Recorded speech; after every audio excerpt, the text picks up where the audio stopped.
avec Nabil Saheb qui vient de répondre.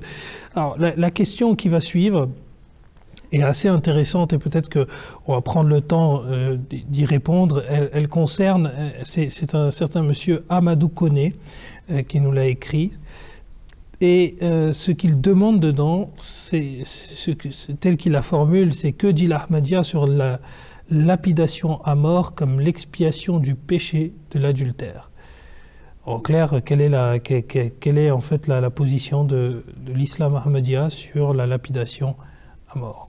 Je pense que la lapidation, c'est vraiment une polémique qui est vraiment colportée sur les musulmans aujourd'hui. Alors que le Coran, il n'y a aucune mention de la lapidation dans le Saint-Coran. Il n'y a aucun verset, aucun mot qui peut même référer à la lapidation.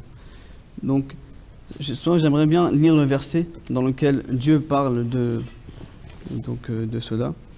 Donc Dieu déclare que Az-zaniyatu waz-zani fajlidu kulla wahidin minhuma miyata jalda wa la ta'khuzkum bihima ra'fatun fi dinillahi in kuntum tu'minuna billahi wal yawmil akhir wal yashhad azabahuma ta'ifatun minal mu'minin. Donc la traduction est: la femme adultère et l'homme adultère, ou la fornicatrice et le fornicateur, fouettez chacun d'eux de 100 coups de fouet, et ne laissez pas la pitié pour les deux vous gagner en ce qui concerne la mise en exécution du commandement divin.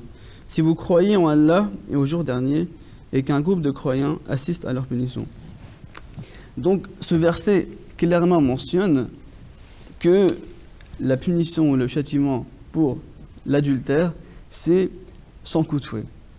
Ce n'est pas la lapidation, mais il faut comprendre aussi que ces coups de fouet, ils ne sont pas là pour, par exemple, si une personne vient et dit que, si quelqu'un accuse une personne quelconque, elle a commis l'adultère, on ne va pas directement aller et commencer à la fouetter, non.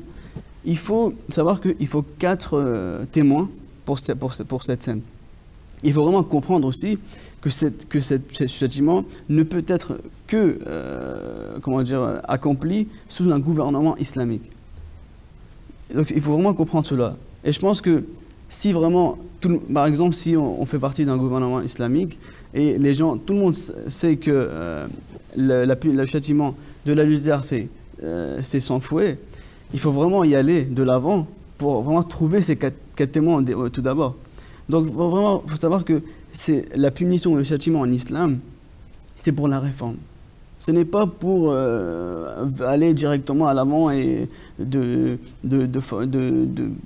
mettre les gens en difficulté. Donc la réforme, c'est vraiment le but principal ou la philosophie derrière cette punition. Et pour la lapidation, en fait, certes, elle a été employée par le saint prophète sallam. Il y a des hadiths qui ont cela, mais il faut savoir que cette lapidation a seulement été employée par le saint sallam avant la révélation divine. C'est-à-dire que, alors que le prophète sallam n'avait pas reçu de commandement divin, il suivait la Torah. Mais lorsque le prophète sallam a reçu la révélation de ce verset, c'est automatiquement, ce châtiment, c'est fini. Donc, il faut vraiment savoir, donc je parlais des 4 témoins. Avoir 4 témoins sur une scène, je pense, qui est assez personnelle, il faut vraiment y aller de l'avant. Et alors que, imaginez-vous, si on est sous un gouvernement islamique, et alors que je dis à la personne que si tu fais ça, tu serais puni, et il faut vraiment aller de l'avant pour vraiment accomplir à ce châtiment. Donc il faut vraiment comprendre que l'islam, en fait, il pousse beaucoup à la réforme des gens. C'est pas, pardon, il y a beaucoup de hadiths où une personne a commis l'adultère, est venue vers le prophète sallam, elle a dit que « Oh prophète de Dieu, j'ai commis l'adultère ». Le prophète sallam ne s'est pas précipité à commencer directement à fouetter la personne, non. Qu'est-ce qu'il a fait? Il a essayé de même pas l'écouter. Il est parti de l'autre côté. Donc le prophète sallam lui-même hésitait à mettre en œuvre, en fait, cette punition même. Donc, parce qu'il a su qu'en fait, la personne, quand il est venu me voir, elle s'est réformée. C'est pour ça qu'il ne voulait pas vraiment aller directement. Donc il faut savoir, il faut comprendre que la philosophie derrière c'est pas de les persécuter ou d'aller de l'avant sur l'échelle. Mais il faut vraiment voir que c'est vraiment la réformation des gens qui est l'intérêt. Comme un hadith qui dit aussi, vraiment un hadith très clair, que la personne qui se repent, c'est comme si la personne qui n'a jamais commis de péché. Donc la réformation vraiment à l'avant de de ses propos.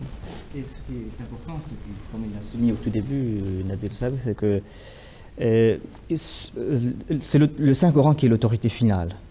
Quels que soient les incidents qui se sont passés, il y a des hadiths, qu'on évoque la lapidation, et il y a plusieurs versions de ces hadiths. Et comme il a bien souligné, c'est qu'avant que s'il n'y avait pas, le Saint-Coran ne s'était pas prononcé sur un châtiment, sur un fait quelconque, eh bien, le Saint-Prophète Mohammed sallallahu alayhi wa sallam mettait en application la loi que la personne suivait. Si c'était la loi des Juifs, eh bien, il suivait la loi de la Torah. Il se tournait vers la Torah pour dire mais qu'est-ce que la Torah préconise en telle situation. Et c'est la Torah qui préconise la lapidation. Et c'est pour cela qu'il a appliqué. Mais c'est le Saint-Coran qui est l'autorité finale. Et quand le Saint-Coran a prescrit cette punition, eh bien, on ne peut pas l'appliquer.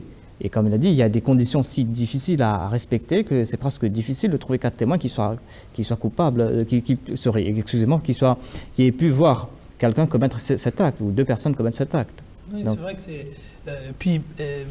même si on va plus en avant dans cette discussion par rapport à cette question de ces 4 témoins, les conditions de moralité qu'on demande par rapport à ces 4 témoins sont telles qu'elles sont quasi, c'est pas remplissable. Je veux dire, c'est en fait une sanction, mais les conditions sont telles qu'elles sont totalement dissuasives. Et comment un juge, si un jour potentiellement on se retrouve devant un cas comme ça, va apprécier les conditions de moralité?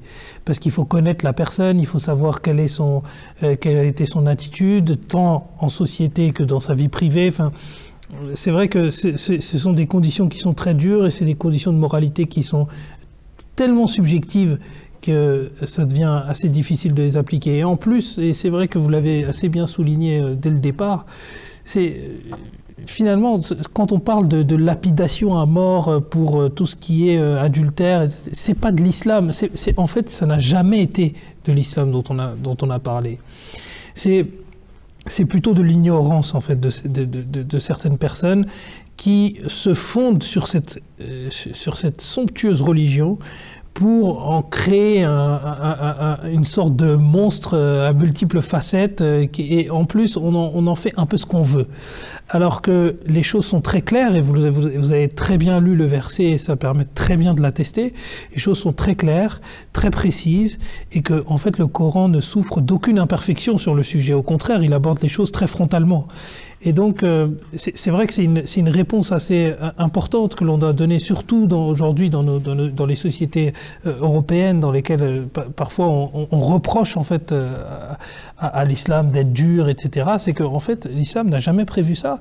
Et en réalité, c'est simplement des personnes qui ont créé de toutes pièces cette chose pour assouvir des désirs personnels ou on ne sait pas, seul Dieu sait, mais et qui ont en fait créé une représentation de l'islam qui en fait ne se rattache en rien à cette très belle religion.